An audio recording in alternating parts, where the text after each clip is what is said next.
Good afternoon, everybody. I just wanted to do a small video about aquaponics in general and growing with aquaponics, as when I first started, and even to this day, many people stick to the idea that you can only grow things like collards, or I have a little thing of red lettuce back in there between these tomato plants, and other leafy greens like that. That aquaponics, it just doesn't have enough of anything but nitrogen.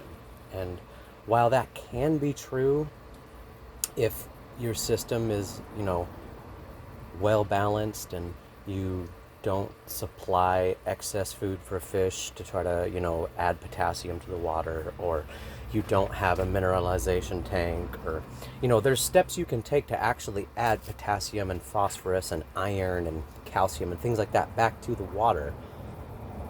And you'll be able to do things like fruit a tomato. And the aquaponic tomatoes are delicious, just exactly the same as grown from the soil. Sometimes they're a little bit more plump grown in aquaponics because they swell a little more with all the, the readiness to get to water. Tomatoes root so readily. I mean, look at this, even just in my greenhouse here, going all the way up this mother root stem. It's just starting to send out little roots. All my tomatoes do that I grow aquaponically. And part of it is because being grown in aquaponics, they can't have aerial roots because the water's constantly flooding and then draining and flooding and draining, and aerial roots would drown in that condition. So what they do instead is send out aerial roots above the ground. And some tomato plants that get into like tropical areas where there's lots of rain and it's really humid outside, they will do this naturally in the soil too, just grow aerial roots like this. And aside from growing tomatoes, you can also grow things like strawberries with aquaponics. You can grow dragon fruit. You can grow citrus. You just, all these things that you have to take care to make sure the water and the animals you have in the water can live in those conditions and everything can be okay. Like citrus being an acid-loving type tree and bush. You really don't want to have a really high level of acid in your water because obviously your fish wouldn't like that. But citrus like that. So maybe you can find some fish there that do like higher acid, like tilapia can handle really poor water conditions, so they would handle that okay and be all right. So, do your research on the different fish and what they can handle and things like that. But aquaponics can do much more than just grow leafy greens, especially if you put the work in to make sure that you have like biofilters that put the minerals back, that decompose the droppings and the extra food. Because I only have one single goldfish in here right now. I've been letting the tank recycle since I accidentally killed all my koi at the end of last summer when that heat wave came. And I suspect that it's because I was putting in too much food now that I did some tests, because my nitrates were extremely high. So that's why these tomatoes are doing so well. The nitrates were extremely high, so they have nothing but green foliage, and they're loving it. And they are still going to fruit because there is potassium and phosphorus and stuff, but this is fruiting partially because it's basically a 4 or 5 year old tomato plant now. I've been plucking the same suckers or taking cuttings off the same plant over the years and rooting them and regrowing them.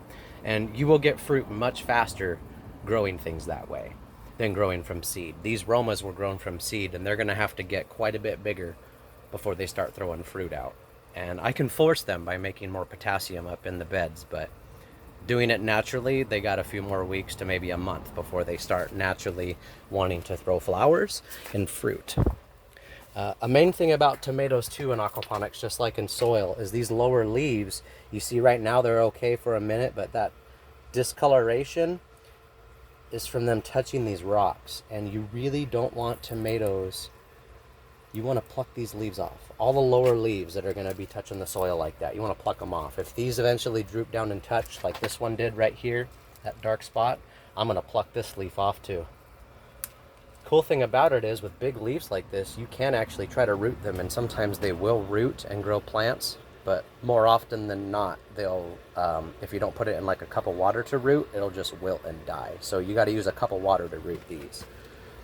And sometimes when my water levels are high, what I do is I stick them in the tank right here and let them hang in.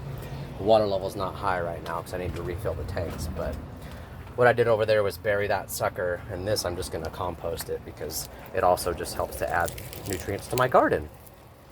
But I go around and I look for any leaves that have, oh, there's some that touched the ground at one point. And they're not damaged. Nothing will happen to these leaves if you leave them on there. The only thing is if they do touch the ground for a continuous amount of time, then you'll start to see signs of like leaf rot and stuff like that. Like this guy being down on the rocks right here, he's fine for now, but if it stays there for more than a day or so, it's gonna start having leaf rot issues. So what I've been doing is coming down over here, and I've already got 2 of them holding up those other ones. I'm gonna set these leaves on the ground for now. Put these bamboo sticks in here. I'm just gonna kind of set you guys down for a second while I get this figured out. I'll set you over here so you can see the rocks at least. Whoops. Get this guy stood back up, and then I'll show you what I did, because you're gonna definitely notice the difference. Stick the stick down in the rocks. Nice and deep. I want it to go all the way to the bottom of the bed if we can get it, but all right. So I jammed it down in there and straightened this guy back up, and it pulled that leaf off of there.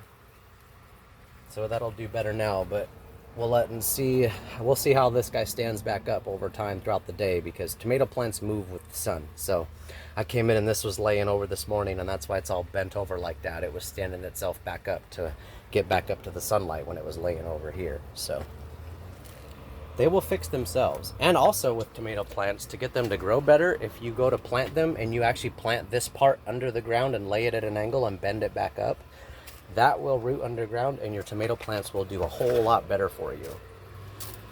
Here's my crack keys. This guy's doing pretty well. He's doing amazing, actually. I shouldn't say pretty well. He's doing amazing. I plucked off a couple of lower leaves that had some rot issues, but the rest of him's doing great. He gets a little bit of sunburn because I got him over here where he's getting lots of ventilation from this air, this fan, so that's good. And then all my other crack keys over here, I got my crack key cucumber. That's doing amazing right now. I might move that to soil later, I'm not sure. And both of my crack key beefsteak tomatoes, and I have a crack key early girl over there. I'm really excited. I haven't grown crack key tomatoes since last year. I wanted to over the winter, but I just didn't have the space in here. Hopefully this year I'll be able to buy another greenhouse and just have one be nothing but food for the house. So that's a video about rooting and fruiting and growing things in aquaponics and the limits, being able to push the limits. You just have to be willing to put the effort in. Have a great day, folks. Thanks for stopping by. Please like, share, and subscribe. It really helps me out. The more subscribers and followers I have, the better my channel does, and the more people get this knowledge. So help me share it, please. Thank you.